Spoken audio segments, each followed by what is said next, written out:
Save the Food huwa l-isem ta' mobile app ġdida li se tgħin sabiex titnaqqas il-ħela tal-ikel. Din l-app li saret minn Soup Kitchen bl-għajnuna tal-Kunsill tal-Volontarjat se tkun tista' tintuża minn diversi NGOs. Lan tagħha huwa sabiex l-istabbilimenti kummerċjali kif ukoll bejja tal-frott u l-ħaxix jagħtu b'donazzjoni dawk il-prodotti li ma jkollhomx aktar bżonnhom iżda li jkunu għadhom tajbin sabiex jintużaw, kif ispjegana l-Viċi Direttur ta' Soup Kitchen il-Professur Alexej Dingley. L-app ħatqarreb viċin dawk l-entitajiet tipo supermarkets li għandhom ikel li forsi ma jistgħux ibijawh, però xorta du tajjeb għall-konsum. Flimkien ma' dawk l-NGOs li jaħdmu fil-kamp soċjali, allura mod regolari jkunu taqasmu ammont ta' ikel lin-nies l-iktar vulnerabbli. Permezz ta' dil-app il-supermarket jew l-entità tista' tadvertizja kollox b'xejn ovvjament dal-ikel li hemm bżonn li jinġabar, u mbagħad min-naħa l-oħra l-NGOs ħirċievu alert li tgħidilhom li hemm dal-ikel li jiġi miġbur. Biex jieħdu sehem f'dil-app, importanti li jikkomunikaw magħna ħalli mbagħad aħna nistgħu nikkrew l-accounts għal fuq l-App Store u mbagħad sempliċement kemm bdew jużawh. Id-Direttur Fader Marcellino Mikallef fakkar kif il-binja ta' Soup Kitchen li tinstab fil-Belt Valletta twaqfet f'Awwissu li għadda fejn minn dak iż-żmien sal-lum il-ħolm tagħhom kompla jikber.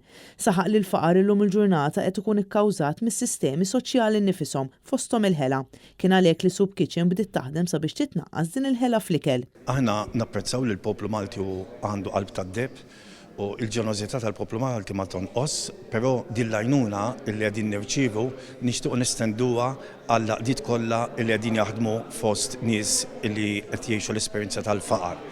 U aħna ħsibna illi kemm jista' jkun dan l-ammont ta' ħela illi hawn fil-pajjiż innaqsuh billi dak li aħna nirċievu u ħadd ieħor jirċievi nkunu nistgħu nixxerjaw bejnietna ħalli verament nagħmlu użu tajjeb mill-prodotti kollha tal-ikel illi inkabbru f'pajjiżna u li nimportaw. Madwar id-dinja kull sena jkun hemm 88 miljun tunnellata ta' ikel li jispiċċa mormi li ammonta għal 143 biljun euro.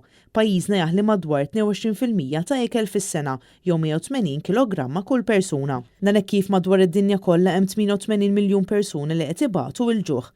Fader Marcellino reġa' tenna l-bżonn li f'pajjiżna jkun hawn emergency shelter għax hekk persuna ma jkollix saqaf fuq rasa tkun tilfet id-dinjità tagħha.